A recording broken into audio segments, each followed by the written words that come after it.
അനുദിനം യേശുവിനോടൊപ്പം.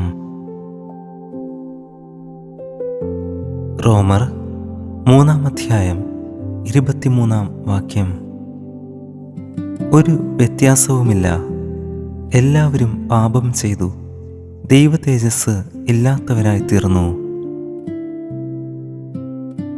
പാപത്തിൻ്റെ മുൻപിൽ നാം എല്ലാവരും ഒരുപോലെയാണ്. ദൈവത്തിൻ്റെ വിശുദ്ധ വഴിയിൽ നിന്ന് വാക്കിലും പ്രവൃത്തിയിലും ചിന്തയിലും നാം എല്ലാവരും ഒരുപോലെ വീണുപോയിട്ടുണ്ട്. അതുകൊണ്ട് തന്നെ നാം മറ്റു മനുഷ്യരെക്കാൾ അധികം വിശുദ്ധരാണെന്ന് നാം ഒരിക്കലും ചിന്തിക്കരുത്. ദൈവത്തിൻ്റെ ദൃഷ്ടിയിൽ നാം എല്ലാവരും പാപികളാണ്. ദൈവിക വിശുദ്ധിയായിരിക്കണം നമ്മുടെ ജീവിതത്തിൻ്റെ ലക്ഷ്യം. നീതിമാൻ ആരുമില്ല, ഒരുത്തൻ പോലുമില്ല എന്ന് വചനം നമ്മെ ഓർമ്മിപ്പിക്കുന്നു. അതുകൊണ്ട് മറ്റുള്ളവരെ നോക്കി നമ്മെ തന്നെ നീതീകരിക്കുന്നതിന് പകരം ദൈവത്തിൻ്റെ മുൻപിൽ നമ്മുടെ ഹൃദയത്തെ പരിശോധിക്കുകയാണ് നാം ചെയ്യേണ്ടുന്നത്. അതുപോലെ തന്നെ ഈ വചനം നമ്മെ ഓർമ്മിപ്പിക്കുന്നു, പാപം നമ്മെ ദൈവ തേജസ്സിൽ നിന്ന് അകറ്റുന്നു. പാപം ഒരു തെറ്റായ പ്രവൃത്തി മാത്രമല്ല, പാപം നമ്മെ ദൈവത്തിൽ നിന്ന് അകറ്റുന്നു. ദൈവം നമ്മെ സൃഷ്ടിച്ചത് ദൈവവുമായുള്ള കൂട്ടായ്മ ബന്ധത്തിൽ ജീവിക്കാനാണ്. എന്നാൽ പാപം ആ ബന്ധത്തെ തകർക്കുന്നു. ദൈവത്തിൽ നിന്ന് അകന്നിരിക്കുന്ന ഹൃദയത്തിന് യഥാർത്ഥ സമാധാന ജീവിതം നയിക്കാൻ കഴിയുകയില്ല.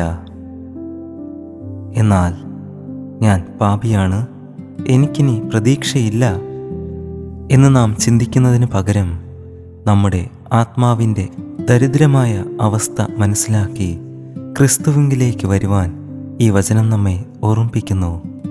ക്രിസ്തുവിലൂടെ പാപക്ഷമയും വീണ്ടെടുപ്പും പ്രാപിച്ച് ക്രിസ്തുവിൽ പൊതുജീവിതം ആരംഭിക്കുവാൻ ദൈവം നമ്മെ ഇന്നും ക്ഷണിക്കുന്നു. ആത്മാവിൻ്റെ ദരിദ്രമായ അവസ്ഥ മനസ്സിലാക്കുന്നവരാണ് ഭാഗ്യവാന്മാർ. സ്വർഗരാജ്യം അവർക്കുള്ളതാകുന്നു എന്ന് കർത്താവായ യേശു മത്തായി എഴുതിയ സുവിശേഷം 5-ാം നമ്മെ ഓർമ്മിപ്പിക്കുന്നു. എല്ലാവരും പാപം ചെയ്തു എങ്കിലും ദൈവകൃപയും എല്ലാവർക്കുമായി ലഭ്യമാണ്. നമ്മുടെ യോഗ്യത കൊണ്ടല്ല നാം രക്ഷിക്കപ്പെടുന്നത്, നമ്മുടെ നല്ല പ്രവൃത്തികൾ കൊണ്ടുമല്ല. ക്രിസ്തു യേശുവിലൂടെ ദൈവം നൽകുന്ന കൃപയാലാണ് നാം രക്ഷ പ്രാപിക്കുന്നത്. അനുദിനം യേശുവിനോടൊപ്പമുള്ള ജീവിതം വിശുദ്ധിയിലേക്ക് വളരുവാൻ നമ്മെ സഹായിക്കുന്നു. നമ്മുടെ പാപങ്ങളെ ക്ഷമിച്ച് സകല അനീതിയും പോക്കി നമ്മെ രക്ഷിക്കാൻ പ്രാപ്തിയുള്ള ക്രിസ്തുവിങ്കിലേക്ക് നമുക്ക് കടന്നു വരാം. നമ്മുടെ കഴിഞ്ഞ കാലം എത്ര പരാജയങ്ങൾ നിറഞ്ഞതായാലും ക്രിസ്തുവിൽ ഒരു പുതിയ തുടക്കം സാധ്യമാണ്.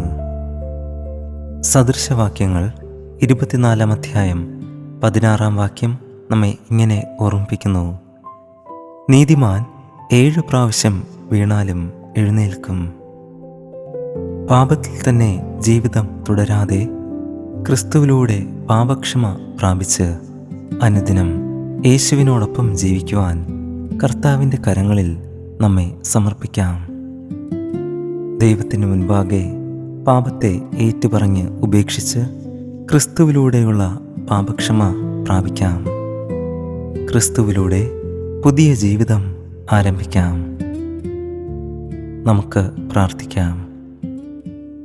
കൃപയും സ്നേഹവും നിറഞ്ഞ സ്വർഗീയ പിതാവേ, ഈ പുതിയ ദിവസത്തിനായി ഞങ്ങൾ അങ്ങേക്ക് സ്തുതിയും സ്തോത്രവും അർപ്പിക്കുന്നു.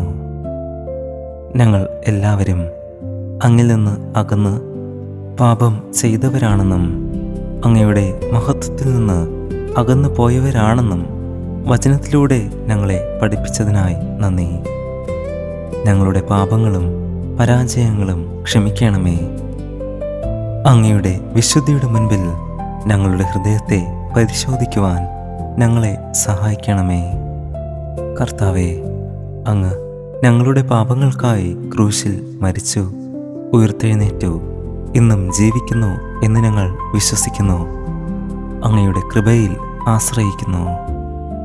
ഞങ്ങളുടെ ഹൃദയത്തെ ശുദ്ധീകരിക്കണമേ. ഞങ്ങളുടെ ജീവിതത്തെ പുതുക്കണമേ. പാപത്തിൽ നിന്ന് തിരിഞ്ഞ് അങ്ങയുടെ ഹിതപ്രകാരം അങ്ങയെ പ്രസാദിപ്പിക്കുന്ന ജീവിതം നയിക്കുവാൻ ഞങ്ങളെ ഓരോരുത്തരെയും സഹായിക്കണമേ. കർത്താവായ യേശുവിൻ്റെ നാമത്തിൽ യാചിക്കുമ്പോൾ പ്രാർത്ഥന കേൾക്കണം സ്വർഗീയ നല്ല പിതാവേ. ആമേൻ. God bless U.